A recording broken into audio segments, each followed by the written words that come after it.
Bonjour à tous et bienvenue dans l'atelier 1000 chimères. Alors, les précédentes vidéos, nous avons joué avec les éléments naturels. Donc, nous avons commencé par jouer avec l'eau, ensuite avec l'air, le feu et aujourd'hui, nous allons jouer avec la terre. Je vous propose donc de réaliser un bas-relief avec de l'argile naturelle. Mais avant tout ça, générique! Be strong.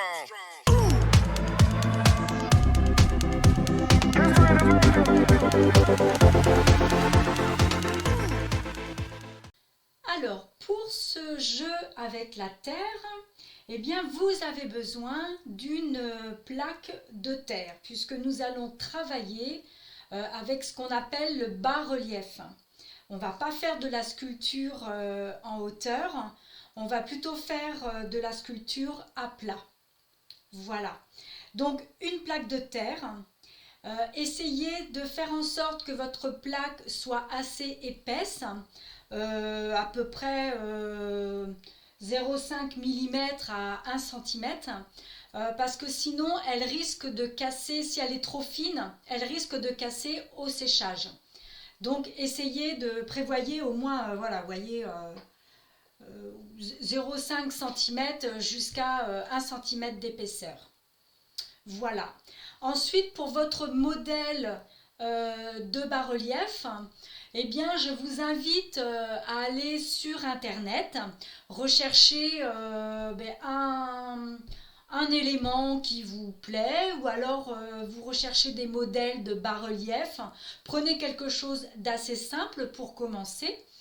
Donc voilà, essayez de trouver des modèles que vous allez ensuite imprimer. C'est mieux, vous verrez après par la suite.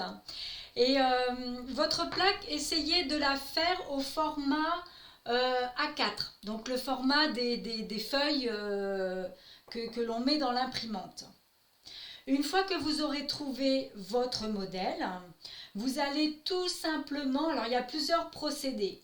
Le plus simple, c'est de découper au fur et à mesure les éléments que vous avez choisis à représenter pour votre bas-relief.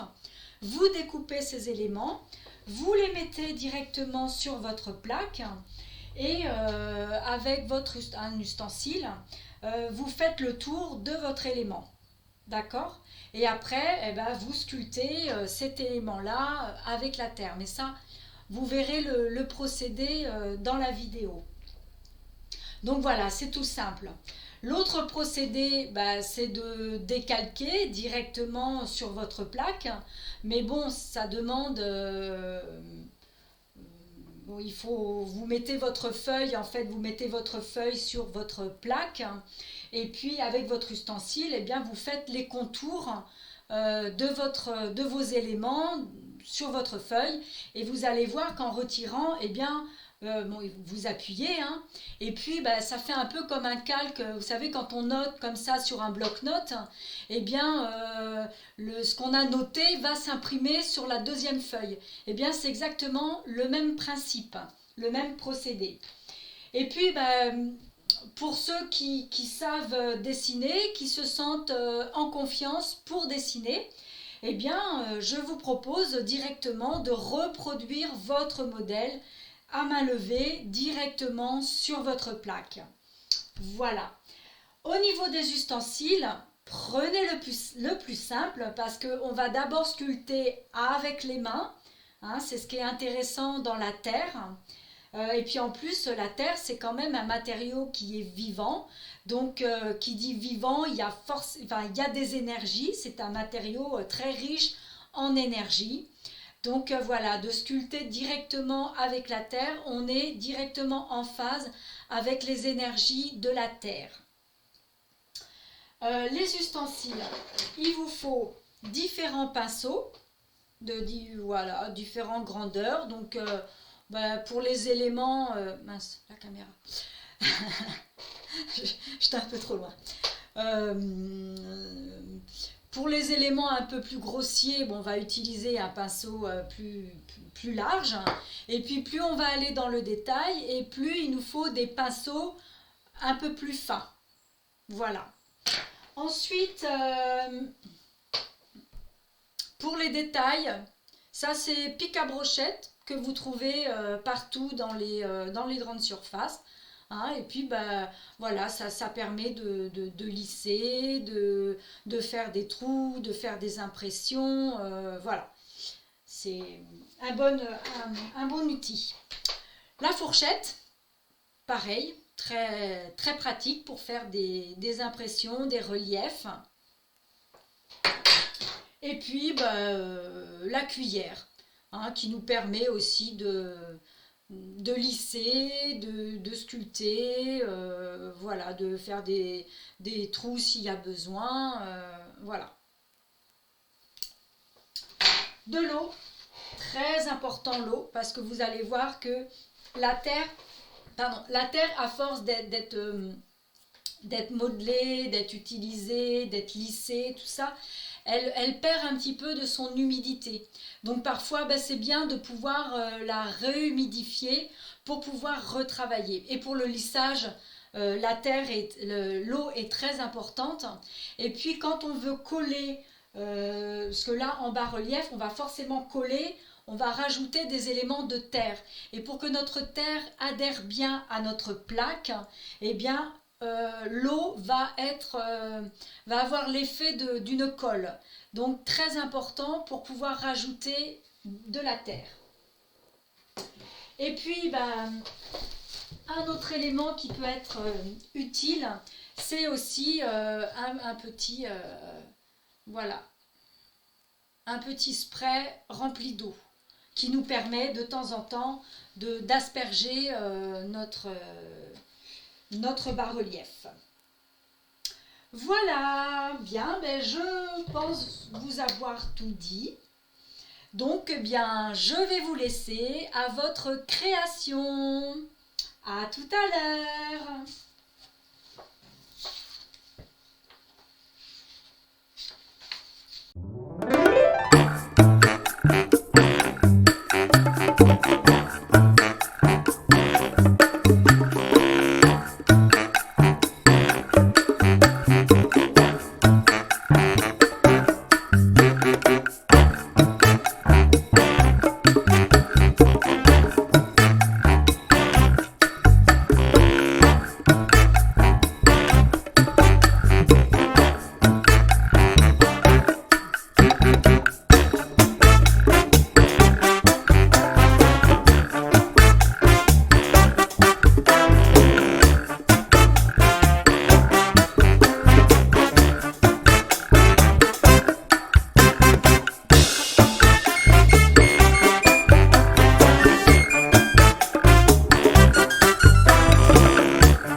cette vidéo. J'espère que vous aurez pris beaucoup de plaisir à créer un bas-relief.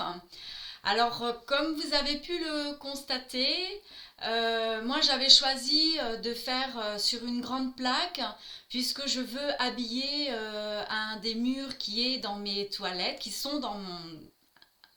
Pardon. Un des murs qui est dans mes toilettes.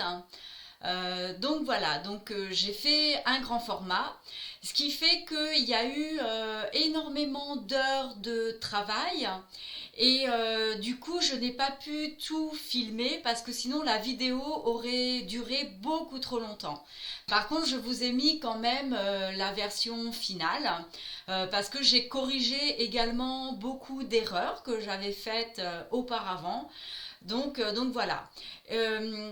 Quand c'est comme ça, n'hésitez pas, quand vous êtes en création, n'hésitez pas à prendre une photo de votre création. Ça vous permet d'avoir un autre angle de vue, de prendre du recul et ça vous permet de voir vos erreurs au niveau des proportions et de vous apercevoir de ce qui ne va pas et ensuite de recorriger.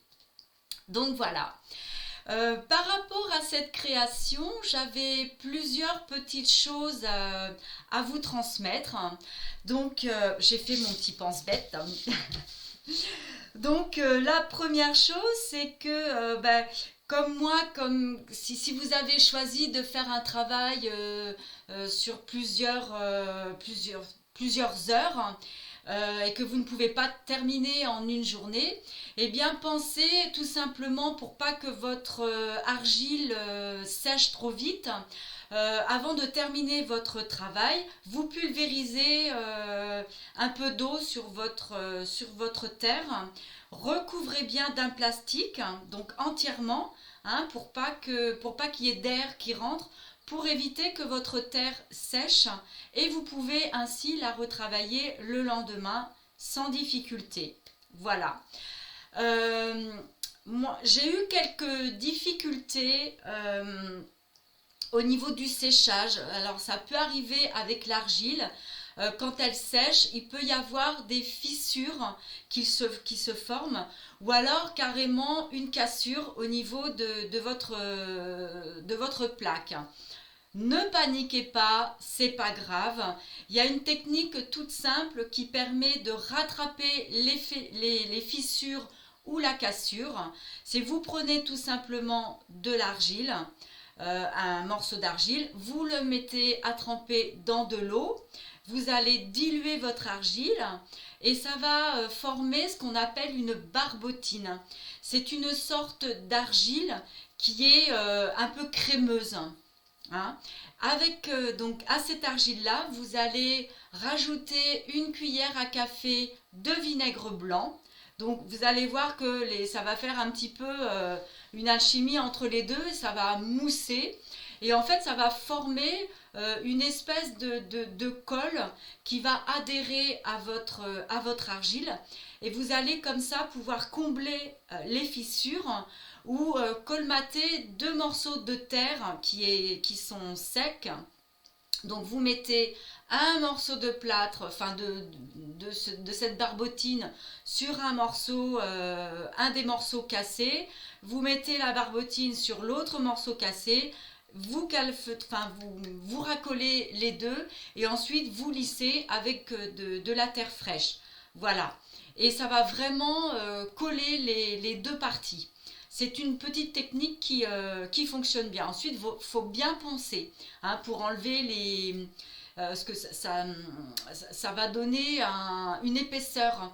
Donc, pour retrouver un plateau assez lisse, après, vous lustrez, vous poncez et ça va ressouder vos deux parties. Parce qu'il est très compliqué de recoller 2 morceaux de terre secs.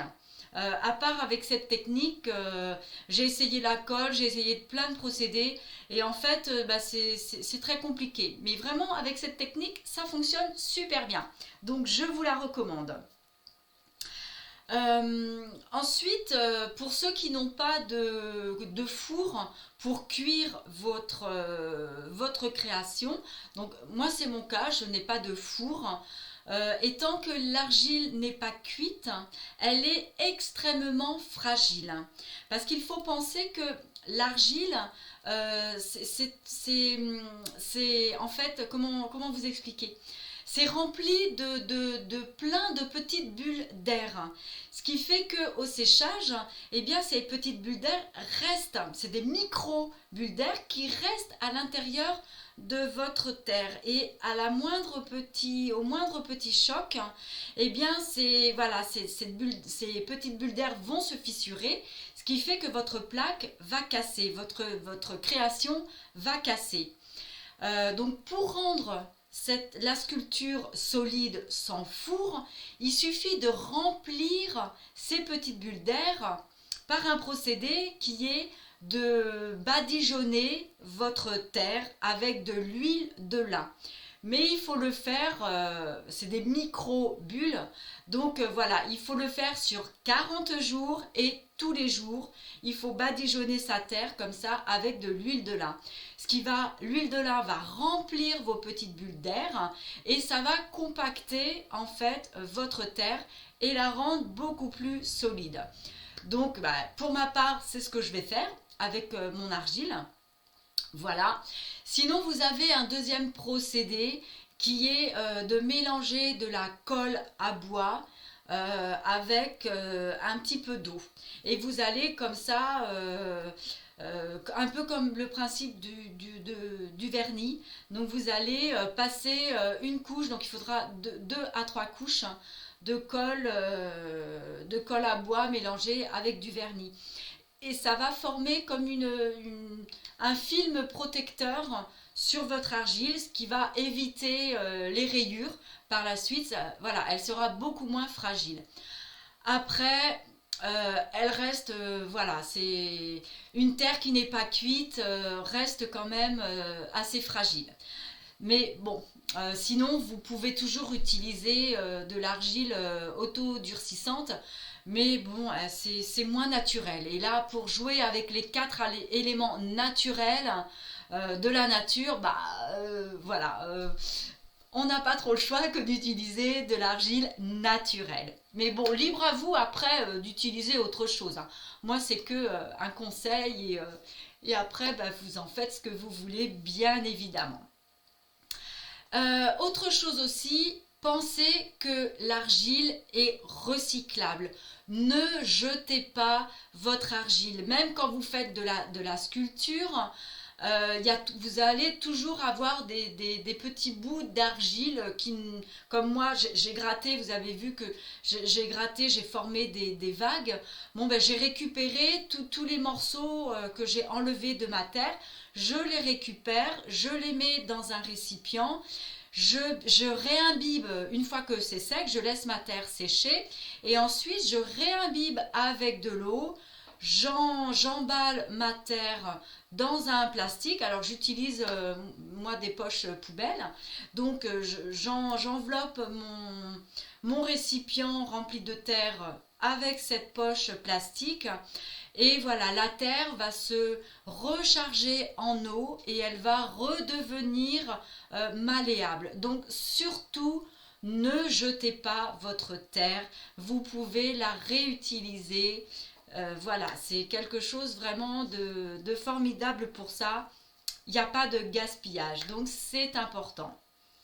Voilà, bon c'est tout ce que j'avais à vous communiquer. Donc j'espère que ce petit jeu avec la terre vous aura fait plaisir, que vous aurez pu vraiment oublier un petit peu vos tracas quotidiens, que vous aurez pris plaisir à réaliser un objet par vous-même. Et voilà, et de laisser libre cours à votre imaginaire. Voilà! N'hésitez pas à me laisser un petit pouce j'aime et à vous abonner. Et moi, je vous dis à très bientôt dans une autre... Oh, pardon, je bafouille. Je vous dis à très bientôt dans une autre vidéo. Bye. Be strong. Be